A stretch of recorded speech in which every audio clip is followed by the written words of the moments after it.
are watching the multi-awarded Radio Bandido TV on Channel 224 Sky Cable and TV Plus boxes. Simulcast on DZRJ 8:10 a.m. Informing, advising, and entertaining the Filipinos and OFWs around the world. Streaming live on www.facebook.com/DZRJ 8:10 a.m.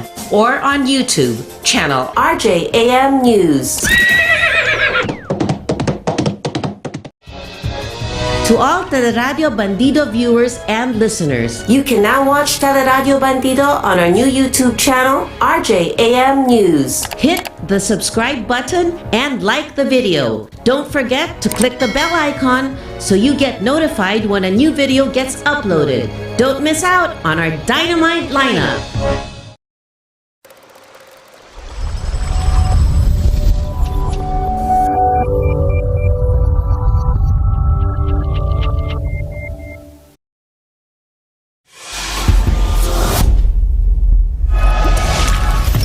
Education Radio, hosted by Pia Morato, is on Saturdays from 8 a.m. to 9 a.m. on Teleradio Bandido, Channel 224 Sky Cable, TV Plus boxes, digital free-to-air Channel 29, Facebook.com/DZRJ 8:10 a.m. and YouTube channel RJAM News. This brings service to all educators and learners of every age. The program guests include secretaries, dignitaries, ambassadors, lawmakers, professors, volunteers, and heroes, all dedicated to contribute to this valuable advocacy.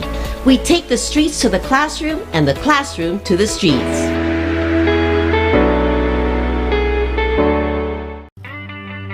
The Observer, Pusong. Good morning. Can you hear me? Yes, I'm good. Good morning, Manila. Good morning, Philippines. Good morning, world. Welcome to Education Radio. And again, I'm here with the tax whiz, Mon Abrea, kasi ang dami naming mga tanong about the private schools, the mga resorts. Alam niyo naman, hindi ko masasagot yan without Mon Abrea. Mon, good morning. Good morning, everyone. Live na live from somewhere out there. Sorry to disrupt your vacation or holiday. Yeah. But you know, you're needed. Wala naman talagang break when it comes to our advocacy and responsibility to be citizens of this country. So game na game ako lagi, Tia. Thank you for guesting me again. Salamat, Mon. So, of course, like I said, I cannot answer for the private schools. And as an educator, alam ko naman na private schools need to accredit themselves with DepEd. And of course, their systems are slightly different in terms of how they run their schools, diba? But there are some things they need to comply with na hindi naman sila rin pwede kumala sa DepEd. But in this case, when it comes to taxes, why are we doing this now? And some of the people who ask us, they feel like, do they need to take the toll of this because of the pandemic? Diba? And maybe we need to be able to clarify these issues. But kasi no one really has been talking about the issue on taxes when it comes to schools. And you're the best person to answer this. Actually, Pia, just to put it in perspective, these are not new taxes or new regulations. It just came about because of the IRR issued by Commissioner Dulay, of course supported by the Department of Finance, in relation to the preferential treatment on the proprietary educational schools and hospitals which are non-profit. Kasi yun yung line sa batas which from 10% ginawang 1%. Okay, ito yung sinasabi mong 1%. Yes, 1%. Okay. But apparently, Pia, which also to me, it was a surprise kasi hindi ako lawyer, so I don't really follow Supreme Court decisions unless case ng client ko. Otherwise, why would naman I bother read all the court decisions, diba? Yeah. In short, when the IRR was issued, and I'm referring to RR 5-2021, the BIR reiterated the scope or definition of a proprietary educational institutions. And that's where they not inserted, but defined proprietary, which should be non-profit. And what is non-profit? I think what the public, what our viewers should understand, again, I'm not a lawyer, so lawyers, you can comment down below if you think I am misquoting the Constitution or our tax code.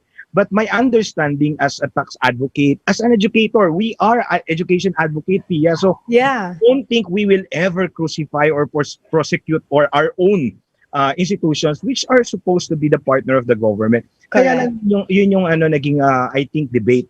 The non-profit, Pia, is not referring to foundation. The Constitution is actually referring to that the benefits, that the income, the assets should not inure to individuals. That the preferential treatment given to educational institution is because they are partners of the government. That these are the core, these are these are in our constitution that we need to provide education. So therefore, entities, private schools who will endeavor on this will be given preferential treatment if nakalagay yung if that they should not in your benefit, meaning non-profit, meaning hindi sila magbe-benepisyo through excessive dividends or getting extra income outside the traditional education. Kaya nakalagay doon, dapat hindi lalagpas sa 50% yung income na hindi directly related to education. And we know that several institutions endeavored in various investment activities. That's also true. Sabi ng batas, dapat hindi lalagpas sa 50%. Pag lumagpas na, you are no longer qualified to this preferential treatment. Pero other than that, in line with the Constitution, sinabi din Pia na dapat limited din yung dividends and asset acquisition or investments. Meaning, tayong dalawa kung gusto nating mag-school at gusto natin yung preferential treatment, we should make sure that this should lead to not so much tuition or that the income will go to reinvestment to the schools para mas maraming mabigyan ng opportunity to study. Hindi para yumaman yung iilan. I think that's how I understood it. Correct if I'm wrong, our lawyer friends, you are free to correct me because I was bashed for being quiet. But when I gave an article, I was bashed again. Thank you very much for making me popular. But really, I am an educator myself. So I honestly don't think we should be fighting on this. Kasi we have to follow what's in the law. And kawawa din si Commissioner because he was very good and open in all the discussion, but he was just quiet. So parang sinabihan na erroneous, heartless, unethical, illegal. Hindi naman. They were trying to do their job, which is to interpret the law. So which is the if part. Yes. Sa akin lang, Pia, siguro para lang maintindihan din ng ating mga viewers, students, law practitioners. Diba? May tatlong levels kasi eh. Either you are for charity or non-profit ka talaga, meaning charitable institution, exempted ka. Pero ang sabi ng Constitution, para ma-avail mo yung full exemption, dapat exclusively charitable activities operated and purposely for charity. Hindi ka dapat mangongolekta ng kahit ano. You can't go beyond. There's like a limit to what your operations are. So in short, purely charity para tax exempt. Kung gusto mo naman ng reduced rate or preferential treatment, may 50%, hindi dapat lumagpas sa 50% na extracurricular or other income. At wag mong i-declare lahat sa sarili nyo, yung dividends. Hindi pwede kasi nga, dapat para sa estudyante, para sa education. Yeah, not the school you mean. Yes. The school. And siguro, Pia, para lang ma-appreciate din ng ating mga practitioners, kasi sabi ko nga, to my thinking, Pia, may mga law schools tayo, may mga legal counsel yan. How come that they were not able to review the Supreme Court decisions mentioned by BIRDOF and Secretary Roque? I didn't know it. Honestly, to be honest, I didn't know it prior to the discussion of this unethical, erroneous interpretation. And I think even some lawmakers were surprised that I started quoting the Supreme Court kasi nga, I never do that. I don't do that ba? Pero meron kasing decision ng Supreme Court, Commission of Internal Revenue versus St. Luke's and Commission of Internal Revenue versus De La Salle University. And that where it was really clarified that the non-profit is not referring to foundation. It's referring to the limitation that the profit should not go to us, should not go to the investors, but should really go to the education and the students, the learners.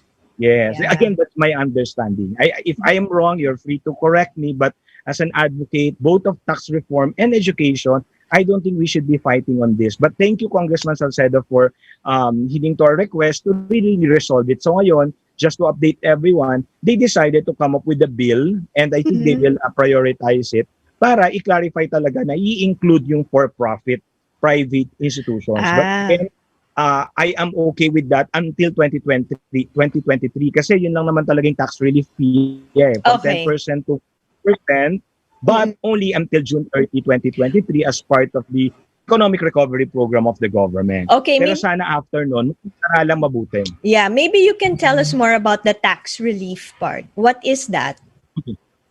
The tax relief is really from the 10% preferential rate given to private schools, proprietary educational institutions which are non-profit. Now I'm very particular, Pia, with the what if, which, and comma. Kasi nag-iiba pala yung ibig sabihin. So, sinabi lang ng CREATE Law, which is exactly the reason why the BIR issued RR5, na yung 10% mo in the meantime from July 1, 2020 up to June 30, 2023 magiging 1%.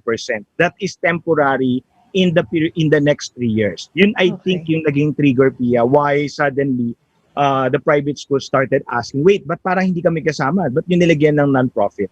Yeah, I think that's okay. Yeah. See, it's hard for us to really interpret the law, but it's just not us, That's the whole entire public. But then, like you said, there's a Supreme Court decision here, right? And from my understanding, it's based on a law that did not include all the other things that go beyond the 50%. Tama ba ako? Yes. So, dapat may limit. Kasi pagka na-exceed mo yung 50%, hindi ka na-qualified doon sa preferential rate. Okay, so ano ba yung mga beyond the 50%? Yung not related, yung unrelated, Pia. Unrelated. Okay, unrelated. Cafeteria, dormitory, sports complex, kapag nagpaparent ka na ng mga facilities, those are unrelated. The related Pia is tuition fee, period. So that's it, tuition fee. Yeah, anything unrelated to the education o kaya halimbawa nagkaroon na ng investment sa, diba kasi naman you cannot naman stop them because if they are private sector and they're investing on anything, they would really maximize the assets. So ang sinabi lang may limit. Dapat hindi magpas sa 50% yung unrelated sa education.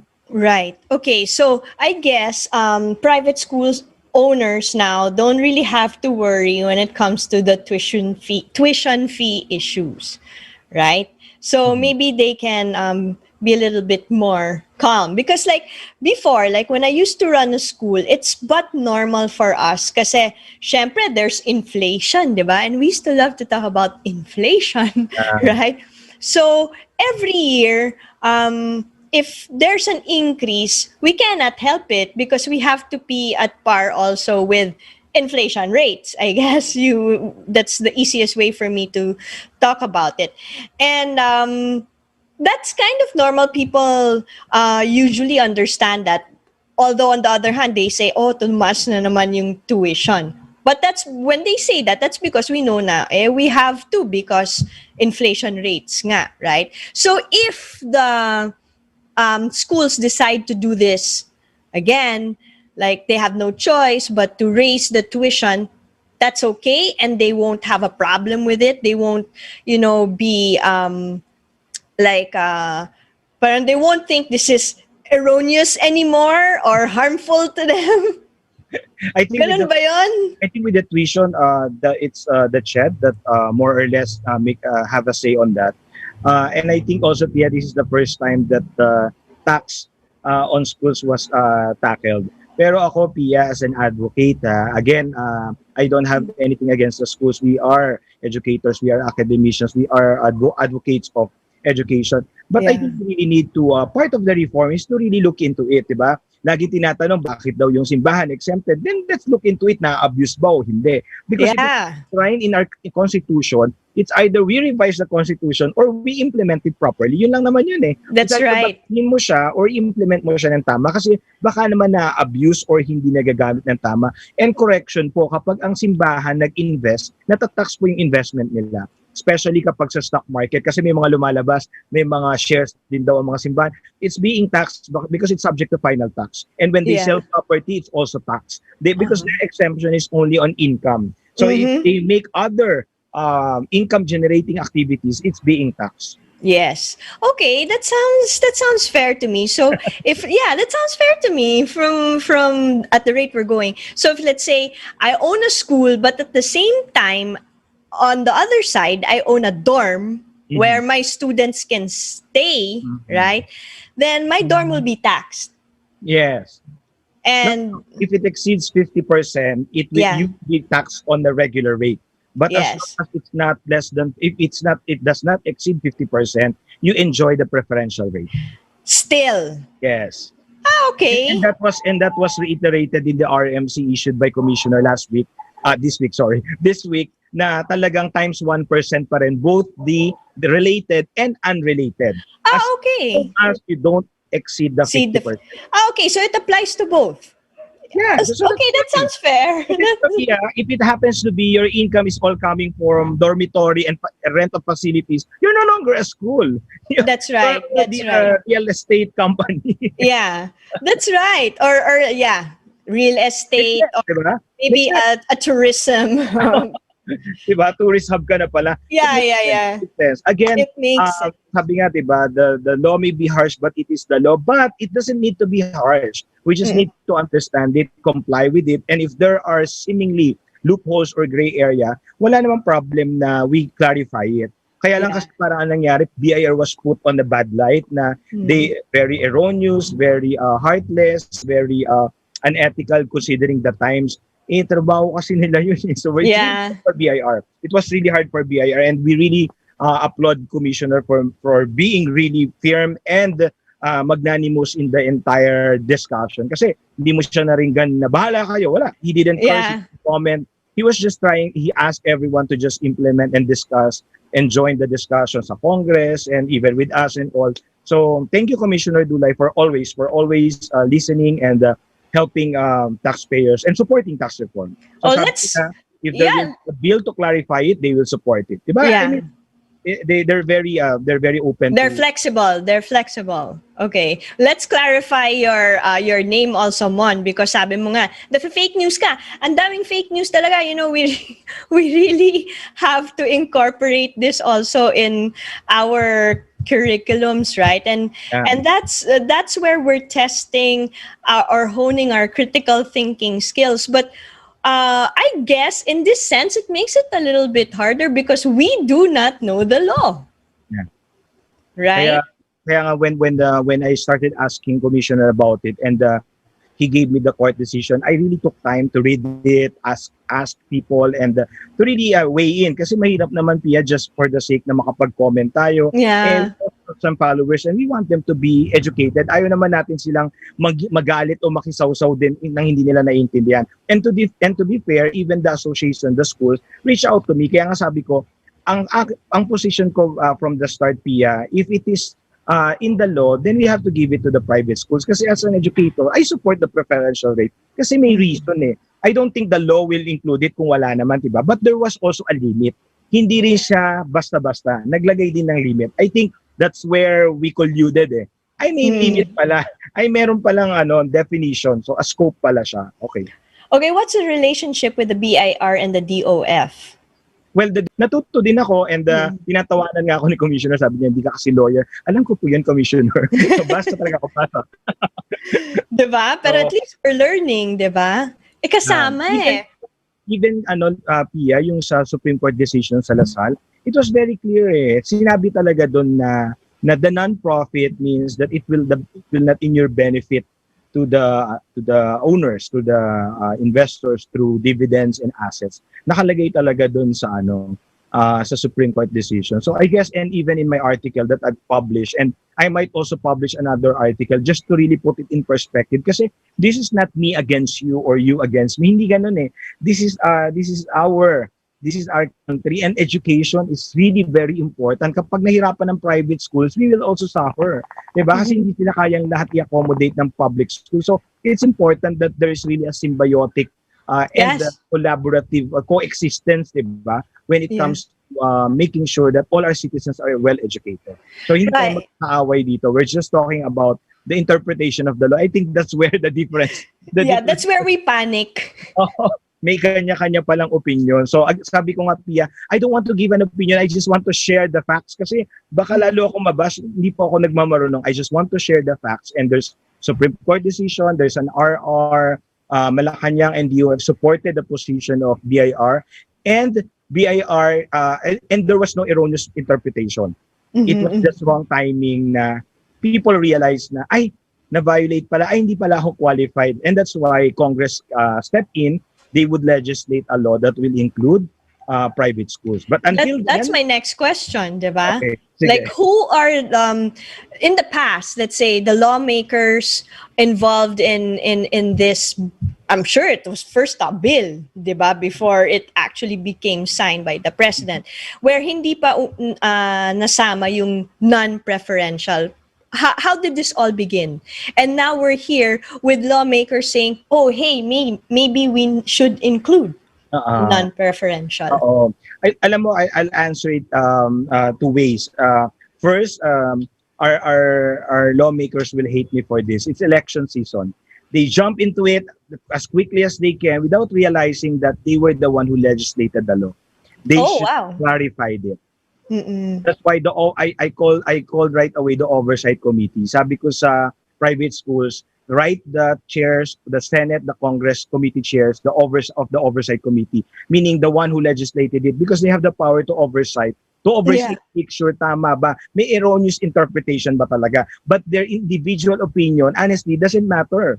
Because they have to decide as a collective body. Yeah, it's a committee. That's why the move of Senator Angara is very proactive. Yeah. He filed right away a bill that will clarify, include for-profit education, for-profit and non-profit. That is the way to do it. But for you to go public and each one of them will give an opinion, well, it's election season. We don't want to mess up with the learning process. We are all learning here. So what is the point? Alam nyo naman pala na gray area siya dati, hindi sana pinaklarify natin. Or really we did our assignment, our homework, that there were Supreme Court decisions that should have been overruled with a new legislation. Kasi gano'n naman talaga eh. The court will interpret existing. But the moment there's a new law, as long as it is not in conflict with the Constitution, the Supreme Court will not naman protest eh. They will just interpret it the way it was the intent of the law, diba? Sila nga yung final eh, diba? Sila yung final na nagde-decide. But in this case, malinaw eh. Pinasa mo yung create law, Pia, just for your appreciation. Hindi nila binago yung linya. Exactly, proprietary educational institutions and hospitals which are non-profit. In short, yung Supreme Court decision based on that line will apply kasi hindi mo binago eh. Dapat nilagay mo which are non-profit and for-profit. O hindi na applicable yung Supreme Court decision. Right. As is eh, verbatim eh, proprietary educational institutions and hospitals which are non-profit, tapos ang dinagdag mo lang from 10% magiging 1%, which is the create law. So kasamang hospital Exactly. So in short, what you are saying is this law tax relief is applicable to what the existing laws and regulations covered, which is non-profit. Yeah. Dapat tinanggal mo or inalis mo. Or dinagdagan mo ng purpose. Dinagdagan. Yes. Kaya po erroneous interpretation ni BIR. Hindi sila pwedeng gumawa ng regulation against the Supreme Court decision. Sila naman ang magkakaproblema. Kaya nga ang sabi ko dun sa since I am a non-lawyer, sabi ko, aside from the oversight, ask your legislators to pass a bill already. The gray area or go to court, ipa-TRO nyo. Yun pala yun. Yeah, you cannot stop BIR because they're doing their job. Go to court, ask the court for a temporary restraining order or to literally invalidate that regulation. Sabihin nyo sa korte, kung mali po si BIR, sabihin nyo na. Because BIR will have no choice but to follow Supreme Court. Again, that is our system. That's democracy. That's our legislative process. And I'm also learning, Tina. Yeah. Kaya thank you for this experience. Yeah, even me. Thank you then. So Senator Sani Angara made a proactive move in the Senate. It was the first. The first time that it came out, he filed a bill right away before other lawmakers started jumping into the controversy. And in this law, it's now hopefully it includes for-profit. Am I correct? Yeah, and that's the job of Congress, Pia, because anything to do with tax should emanate from Congress. Kaya Right. proactive si Sani Angara, si Senator Sani Angara, but Congressman Joey Salceda was not remiss. He did his job. He convened them right away. Kasi kung hindi Nice. niya ginawa yun, lalangawin to. At magte-take effect yung RR5 because it's the power of the commissioner to interpret the tax laws. That's But right. it's the power of the Supreme Court to make the final decision. That's that's how it is. That's how It it is is. what it is. Sabi nga, di ba? So is this a waiting game at this point, or it is Yes. yeah, it is. Yes. So now No, we're it's a waiting waiting- still. But we need to make sure that the president signs the law next month, as promised by Congressman Salceda, to finally put an end to Nice. this gray area. Yeah, nice one. Okay, so there's hope. So we don't really need to. Yeah, We can kalma na ng konti, parang ganyan. Alam mo, nobody, as far as I'm concerned, nobody's opposing to give preferential rate to private schools. Nobody. We're just talking about what is in the law, The law. and what Supreme Court decision. Nobody, and kahit ako po, no, I did not say na they don't deserve the preferential rate. No, I'm just saying na I think that was also the intention of the law, Pia, para dapat hindi masyadong mataas ang tuition fee at dapat talaga mabigyan ng pagkakataon lahat makapag-aral, whether public or private, nagbigay ng preferential rate. Kasi nga, the point there is, hindi kayang gawin lahat ng gobyerno to, pero kailangan ibigay sa taong bayan. Kaya merong fully tax system, which is may charity talaga, meron namang preferential, then kapag talagang negosyong-negosyo ka na at marami kang other income, regular rate ka na rin. Sabi nga. Oo, sounds fair. Sounds fair to me. So now with the Supreme Court, when they receive it, they will just also parang comply. Yeah. You have to That's look into it. basically it. Agree. That's basically yeah. Okay. Is it again, I want to say this is not just the schools pala. This is also hospitals. Yes. Ano In ba fact, yung situation dyan sa hospital? Sa hospitals naman, Pia, ang question nila is, lahat ba kasali? Kasi di ba, there are clinics, there are yung mga consultation, etc. Now, we wait for clarification on that. Kasi ako personally, I don't know. Kasi I Yeah. think those who are accredited as hospitals enjoying the 10% preferential, sila lang din dapat yung mag-enjoy ng 1%. Again, we wait how it will be implemented or the clarification or implementing rules or ang tawag dito RMC on that, the Revenue Memorandum Circular. Kasi we really have to rely on facts. Hindi tayo pwedeng puro opinion or ranting, ha? It won't help our country, Yeah. schools or hospitals, especially in this pandemic. It's waste of energy na magtalo-talo tayo. Although I must admit, the schools really did everything to reach out to the commissioner. They wrote letters and the commissioner acknowledged that he replied also in writing. Ang sabi lang niya, since there's a Supreme Court decision, I'll quote him. I think na talagang naging constraint niya. He's constrained to approve any request because of the Supreme Court decision. Yes. I think okay. that puts an end to it. The Supreme Court decision. Kaya if the Supreme Court will tell the commissioner, no, Mr. Commissioner, include the for-profit school, then the commissioner will just follow. Or if this law will be passed, according to per Senator Angara and Congressman Salceda, then the BIR will have no choice but to implement or include for-profit. Ganun lang yun eh. Nice one. Mabilis naman sila with Senator Angara and then Congressman Salceda. It's happening. We just have to wait. It is what it is. And It is what it is. Yeah. Okay, let's just pause for a break. We'll be right back here in Education Radio. Stay tuned. Filipino heroism, ingenuity, marksmanship, tatak sa ludo kami. Isang pagkilala sa galing ng mamamayang Pilipino, hatid ay serbisyo saan man sa mundo. Natatanging kwento ng mga overseas Filipino workers, OFW advocates, legal luminaries, educators, scientists, and inventors. Mga piling Pilipinong patuloy na nag-aangat sa pagtingin at pagkilala ng sambayanan. Tatak sa ludo kami. Pinangungunahan ni Johnny Gomez. Tatak sa ludo kami. Tuwing araw ng Sabado mula alas 2 hanggang alas 3 ng hapon. Mapapanood at mapapakinggan sa DZRJ 8:10 AM sa Radyo Bandido TV, Sky Cable Channel 224, TV Plus boxes at free-to-air. Simulcast live sa www.facebook.com/DZRJ810am at sa YouTube RJAM News.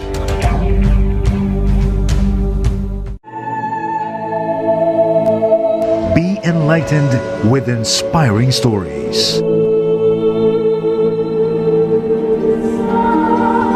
Interesting biblical features. And insightful interviews with the pillars of our Catholic faith.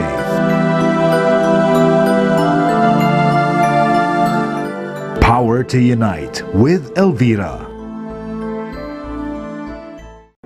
Education Radio, hosted by Pia Morato, is on Saturdays from 8 a.m. to 9 a.m. on Teleradio Bandido, Channel 224 Sky Cable, TV Plus boxes, digital free-to-air Channel 29, Facebook.com/DZRJ810am, and YouTube channel RJAM News. This brings service to all educators and learners of every age. The program guests include secretaries, dignitaries, ambassadors, lawmakers, professors, volunteers, and heroes, all dedicated to contribute to this valuable advocacy.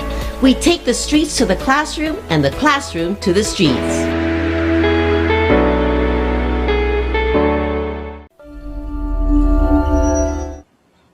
Okay, we're back here on Education Radio. So hopefully, Yeah, I have a request. go. Binrem talaga kita. I Sure. was asked to read what was in the law para Go. daw magulo daw mag-explain. So non-profit, as used in the definition of proprietary educational institution and proprietary hospitals, means non-profit. Non-profit means that no income or asset accrues to or benefits any member or specific person to the institution's purposes and all its activities conducted not for profit. So, yun yung sinabi. Dapat hindi magbe-benefit si Pia at Simon. Yeah. Yun yung Ganon. sabihin nung non-profit. So, yun, just to Okay. clarify, because there are those listening to us, nalito daw sila dun sa sinasabi kong no dividends or should not inure to the benefit of the owners. Of yun the po ang owners. Yes, yun po yung mismong nakalagay sa batas. Kaya ngayon, i-include na nila yung for profit. That's Yan. the resolution. That is the yes. Okay, Alam mo, we get that. thank you, We get Lisa. that. We are all learning. Thank you. We are all learning here. Yeah, even me. Grabe. I mean, taxes, who would have thought like we'd come to this, right? With the issues on private schools. But if you look at it on the other hand, it's a good thing, because like you said, we have to be active participants also, right? So we have to speak out. Syempre naman, we can't jump into conclusions because that's what makes us wrong. When we start jumping into the conclusions, especially when we're confused, diba? But it's good to speak up. At the same time, learn, diba? Kung ano ba talaga nangyayari dito. So Exactly. that something can be done. And here we are with a senator and a congressman who are being proactive about it. And again, let's just wait. At least something is being done. Saka Pia, I think one lesson here then is the more that we have to be involved on Yeah. legislation. Kasi di ba, sometimes we just allow them to argue in Congress, in Senate. We don't care. But once the law is implemented, we complain.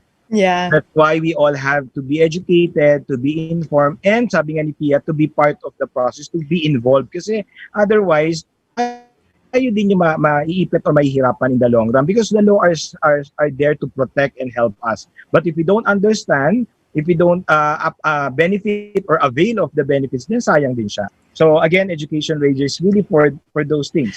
I'm help us laughing. understand I'm laughing because if you will remember, Mon, in 2015, we were saying, my gosh, people have to do their part. They have to be active participants. Well, here they are. Right? Now we're calling on even schools. Now schools, please let us all be proactive. We're not enemies here. We don't need to fight. Let's all be Yeah. proactive. Yes, that's the best. So Okay. from Yeah. So from schools, we have to jump into the issues of resorts. Okay? Resorts, Yan ikaw na. nga, sinabi mo sa akin, pati houses, condos, o ganyan. Let's jump into that now. We talked about it the last time, di ba?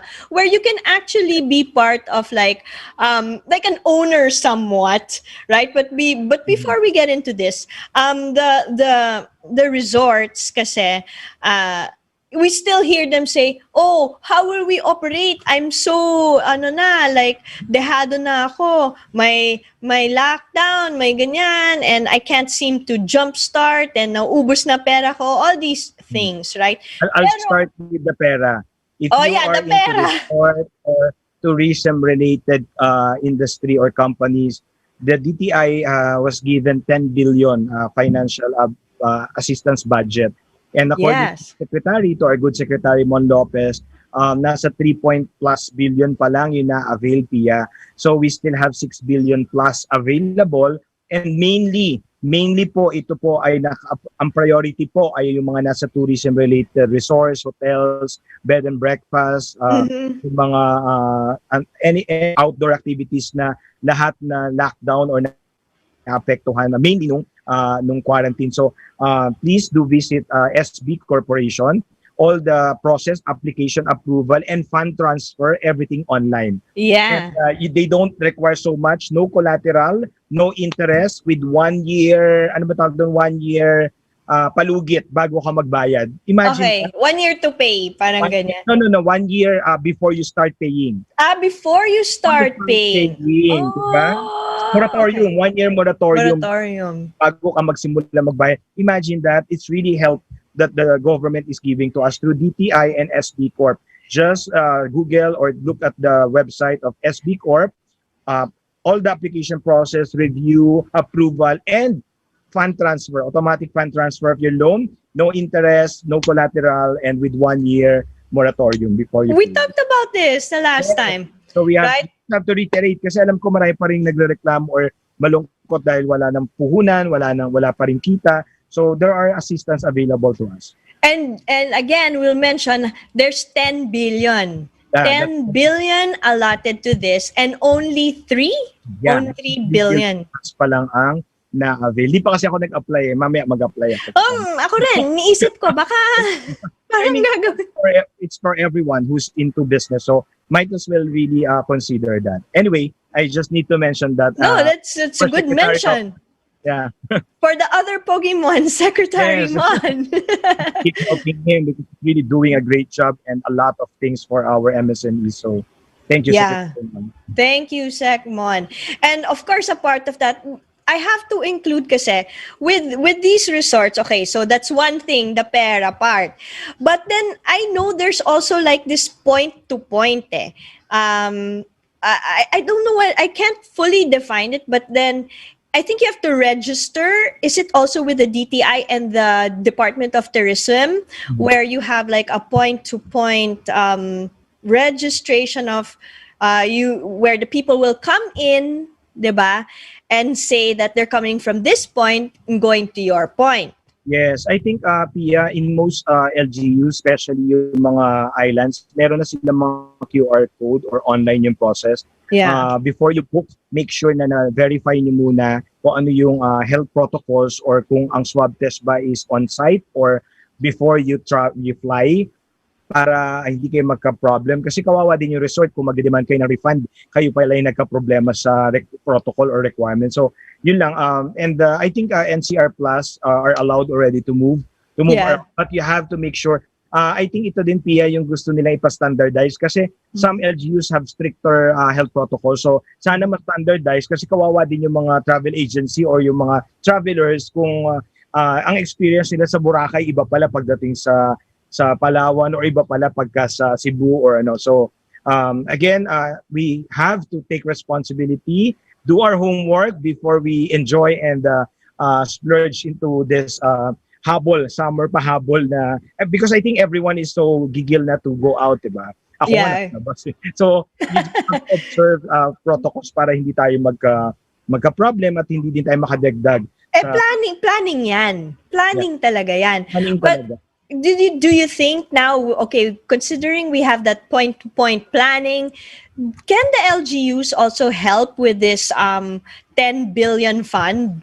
Yeah, I think they should. I think they should They should promote it, especially yung mga LGUs na talagang tourism, ang tawag doon, hotspot talaga. Kasi sila yung talagang dapat tulungan or gustong tulungan nitong batas na to. So if the LGUs won't even mention it, syempre diba marami tayong mga kababayan na natatakot or na nahihiya that they won't even check even if it's there. So I hope if you are listening to us, visit SB Corp now. I assure you, it's seamless. It's smooth like butter. Mabilis lang yan. And after the show, it's what I'm going to do. Exactly, Pia. You and me, Mo. Tag me if you got your loan approved, because Secretary Mon says it's easy. At least 50,000 up to 500,000 is being loaned. So, and even more, depende din kasi dun sa size capacity ng mga resorts or yung mga businesses. So, please do take advantage of it. But going back, yung sabi nga natin, Pia, dun sa mga resorts na nag-Airbnb or other digital platforms. Kasi diba that your question before was, should they be registered? Are they required to register? Isn't it? You were asking that. Yeah. Yes, there is no need for a new law because they are covered by the existing law na kapag nagparenta ka, nagpa-list ka ng properties, whether swimming pool, bahay, kwarto, you have to be registered. But don't forget that there are exemptions na kapag hindi pa naman lagpas sa 3 million yung initial capital mo, excluding the building, it's really more of the operating asset.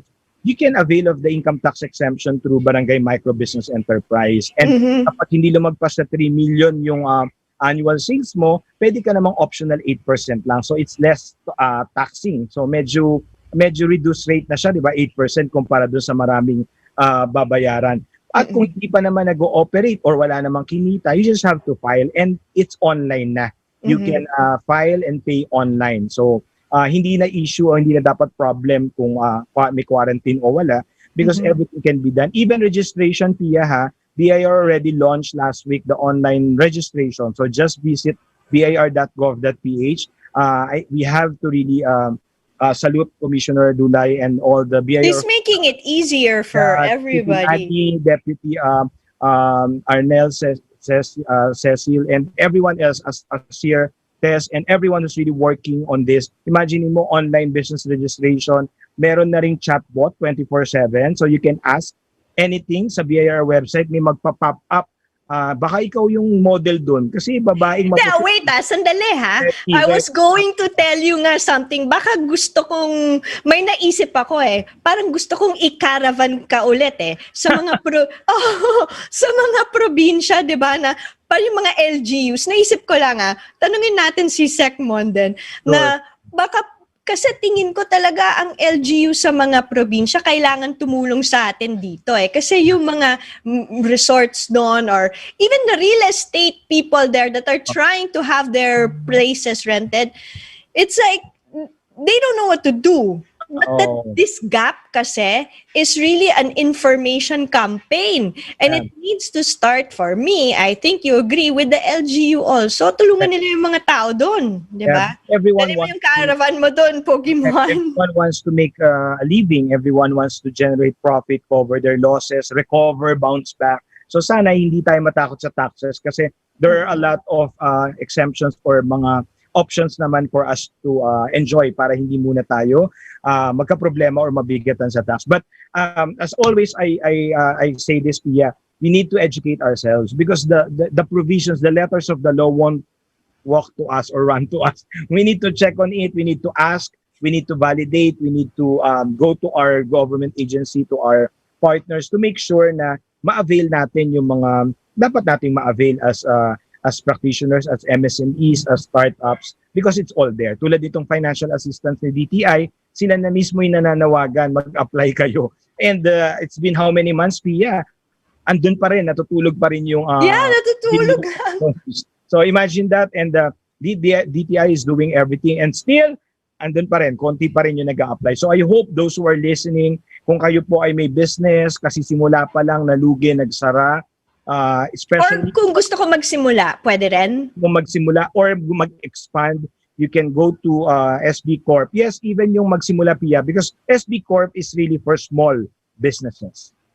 It's really for SMEs. So, magsimula, magbukas ulit, mag-expand, you can go to SB Corp. And most especially, yung tourism related kasi kayo talaga yung nganga or talagang sarado the whole time. So, please do take advantage. No interest, no collateral, and may 1 year before you start paying. 1 year moratorium or pahinga mo, palugit bago kayo bayad. It's really everything in our favor. So, Ako talaga, Mona. After the show, I'm telling you. go. No, ako, dami ko sinasabihan kasi diba may show din kami with DTI, yung magandang kabuhayan. We always remind them, especially mga OFWs na nagsimula ng business, nag-invest, tapos bigla nag-lockdown, syempre, di ba? Talagang bagsak yung Oo, grabe. Please do take advantage of this kasi hindi na kayo makakahanap ng iba pang financial assistance as flexible, as generous as this one. No interest, no collateral, 1 year before you start paying. Hindi Dadalhin kita sa probinsya ko, Mon. Tara na, let's go. So yun, that's a good news to everyone. And wag matakot mag-register. Yes, we are all required kahit isa, 10, maliit o malaki yung pinarerentahan. We are required and I think we owe it to our parokyano, to our clients that we are especially. In fact, ang isa-suggest ko nga, Pia, kay Congressman Salceda is to help na BIR if we can craft a regulation to require na lang Airbnb and digital platforms to ask for registration documents para lang ma-encourage sila na yung mga nagpapa-rent online are also registered. Kasi hindi naman porket registered ka, magbabayad ka ng tax. I keep repeating that. It's not because you're registered, you automatically pay taxes. Especially kung mababa pa yung kita or yung turnover at maliit lang yung puhunan, you are given options na meron mo ng exemptions or reduced rate. In other words, huwag kayong matakot mag-online. Sabihin niyo kung sino kayo, palagay niyo yung pangalan niyo kasi hindi kayo matatax. Yeah. Diba? So please do. Again, you can go to BIR website. May Revy. May magpa-pop up na beautiful Miss Tisa girl. I think si Pia yung inspiration doon. Pangalan niya Revy. Tapos you can ask her 24/7 or you can also download our mobile app TaxSwiss PH accredited by BIR. Free din si TaxSwiss. Ako naman na magre-reply sa inyo. So may babae, may lalaki. Mamili kayo kung ano gusto nyo. It's all there. Let's just educate ourselves. At the end of the day, we are responsible what will happen to our business, to our future. So let's not blame the government or COVID. Let's do everything we can, not just to survive, but to thrive and to continue doing what we are passionate about. May opportunity sa crisis, people. Let's take advantage. I just want to share yesterday then, at Thursday, Friday then, I sat as a panelist doon sa OFW program ng DOST. Wow, amazing. Ang tinulungan ko is yung mga OFWs na nagsimula ng business sa Region 6, diba? Yung Guimaras. Grabe yung mga businesses nila and susuportahan sila ng DOST and DTI. So, thank you very much. Congratulations.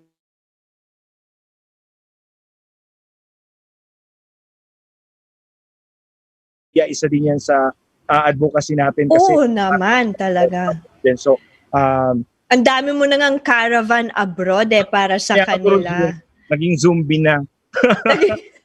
Zombie na po. Ay, speaking of, June 27,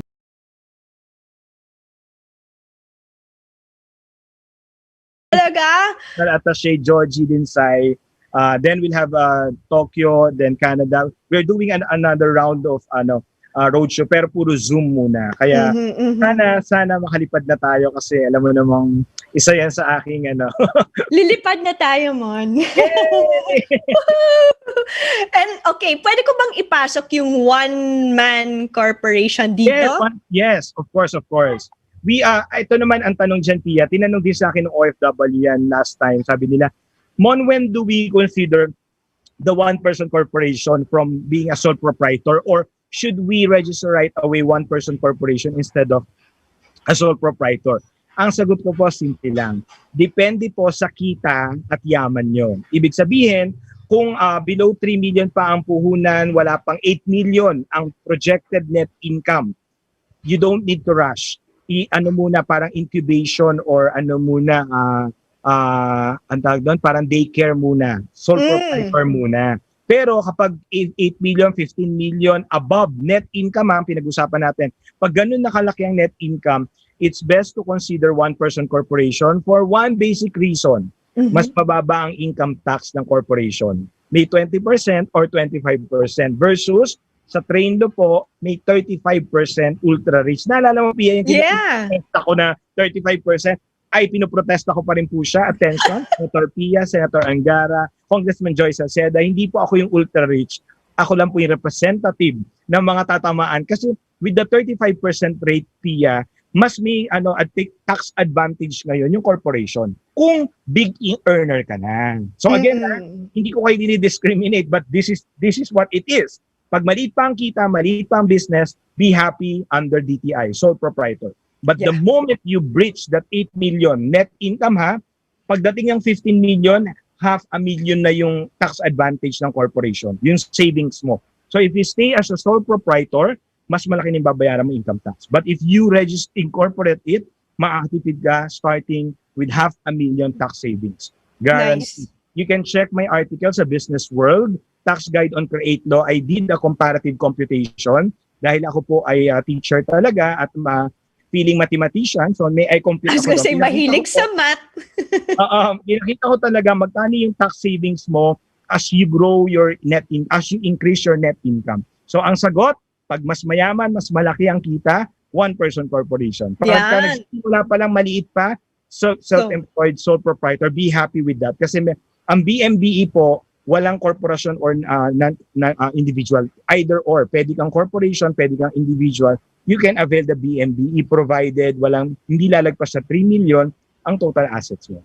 Nice. Okay. We have options. We have options. Okay, sa houses, sa condos, the last time you said na there's this mechanism or there's this way where you can be part of like this system with the condos, like you're almost like an owner. Yan yung REIT or Real Estate and Investment Trust Fund. Ito yung bagong batas na meron na mga nagpapa-APO ng mga corporations. I think ang pinakauna sila Ayala, wherein instead of buying condos at ipaparenta mo lang din naman, especially for our OFWs, or magpapagawa ka ng apartment, 3-door apartment, without you realizing that you need to maintain it, that you need to manage it, that you don't have time for it. Oh my gosh! Na-encourage ka mag-invest without you realizing it will eat much of your time. Pia, sa trabaho nating dalawa, baka kahit magwalis doon, hindi na natin magawa. So, in short, if you don't have somebody to manage it, if you cannot manage it, you have another option. You will make the same income, but through shares. So, you can buy shares of REIT corporations, which are now available in the Philippine stock market. Ang unang-una is the Ayala. So just check kung ano yung mga REIT companies. Again, ano ibig sabihin ng REIT? Sila yung mga corporations na nagkaroon ng IPO na nag-manage ng mga condos, ng mga apartments, ng mga properties, pinarerentahan, ay instead na ikaw yung may-ari nung condo, may-ari ka ng shares ng corporation na may-ari ng mga condo apartment na nagpaparent. So you get your income as regular as nagpapaupa ka but through dividends. So nice. Again, look into that REIT, and that's another option that we can all avail. So again, at the end of the day, educate ourselves, know our options that will allow us to make better choices or better decisions. What about houses? Is there anything? Well, sa VAT, alam mo, si Pia, talagang iniintriga ko yung sa VAT exemption ng housing. In-increase na po siya. I think the only problem was late na release yung regulation. So 3.199200 na po ang VAT exempt na threshold ng residential houses, Pia. Provided hindi ka tindera ng bahay. Meaning, buy and sell. So halimbawa, if Pia decides to sell her property, hindi lumagpas ng 3,199,200, 3.199 million. VAT exempt pa siya. That is under Trainlo kasi binigyan ng presidente yung proposal sa Create Law na yung 2.5 VAT threshold itaas sa 4.2. Ang sabi ng presidente, redundant na kasi may Trainlo na every 3 years automatic i-increase yung threshold. Kaya nag-release si BIR effective January this year, which is the third automatically after 3 years ng effectivity ng Trainlo, dapat i-increase na yung threshold. So from 2.5, tinaas na nila sa 3.199. Yun po ang bagong VAT threshold. In short, ano ibig sabihin nun? Pag nagbenta tayo ng property natin, hindi tayo real estate broker ha, nagbenta tayo ng property natin, VAT exempt siya if it will not exceed 3.199 million pesos. Ayan! Nice.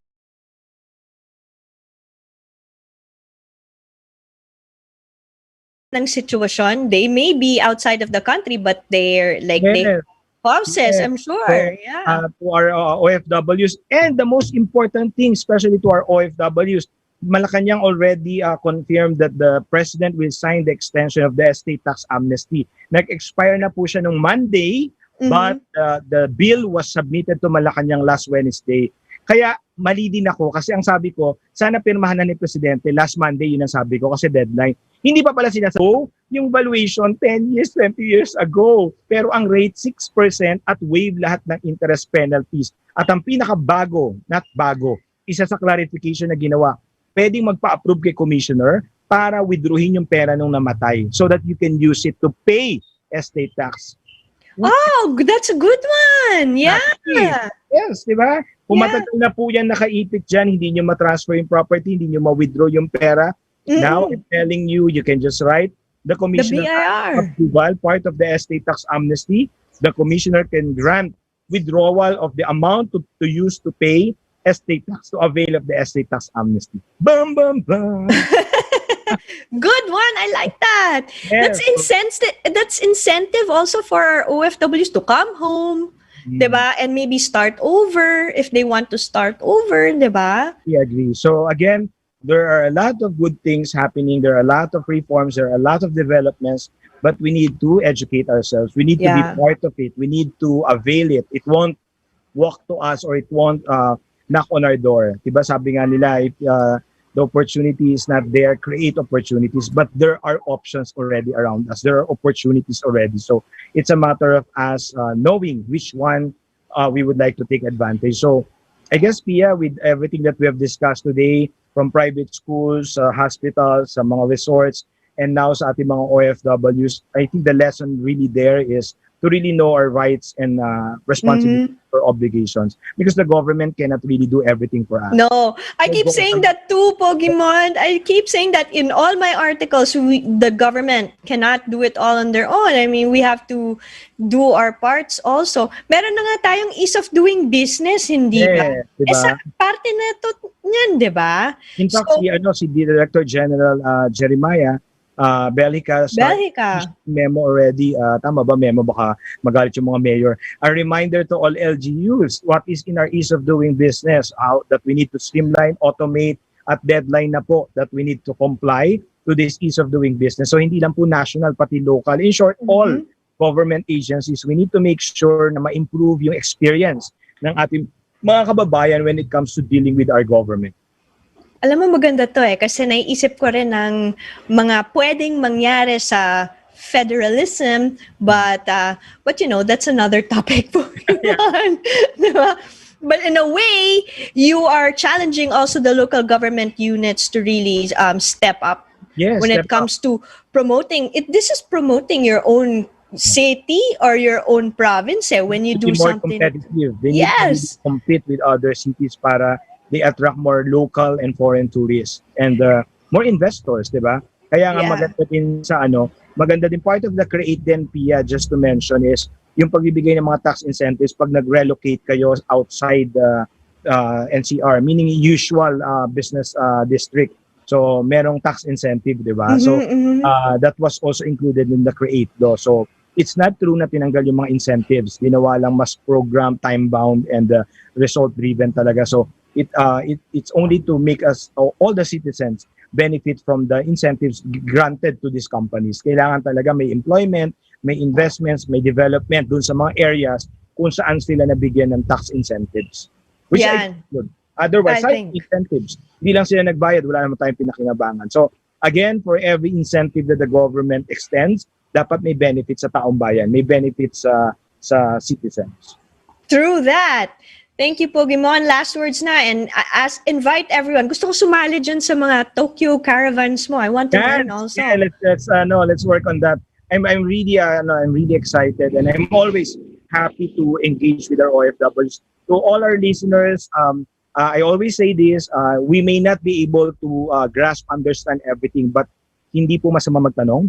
And it's a matter of one click away na lang tayo, diba? There are a lot of webinars, DTI, sa BIR, and every other Monday po I host a show for DTI and BIR. So tomorrow, on Monday, On Monday. Magandang Kabuhayan with Yusek Ruth Castello of the Consumer Protection Group. Ayan, usapang consumer rights. Yeah. I and- watch her too. Yeah, so that's on Monday 9 a.m. Then on in the afternoon 3 p.m. BIR in action. Ito po medyo seryosong usapan.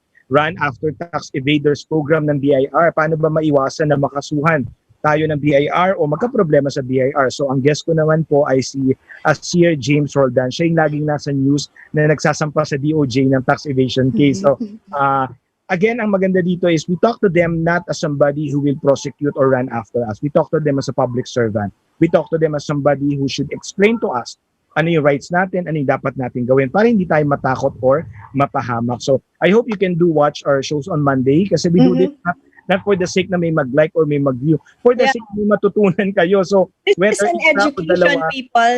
exactly, as long as may makapanood, even the replay, and that's already worth our time. So I hope you can check it out on Monday, and I continue to publish articles weekly, daily. Just visit our social media and download TaxWiz PH. It's free. You can chat with us. You can compute your taxes, check the deadlines, and whatever you need to know about taxes. So TaxWiz PH, mobile app, may YouTube din, may social media.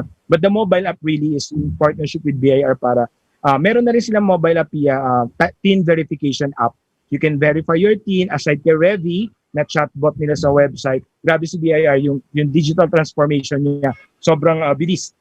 Diba? Congratulations. Wow, we're here. Congratulations. And thank you, Pia, for always supporting our advocacy and Always. giving me opportunity to explain things which I also need to understand fully. Same, you and me. Thank you so much, Mon, the Tax Whiz. Till the next time, okay? Let's encourage the young people also to learn. That's our next project.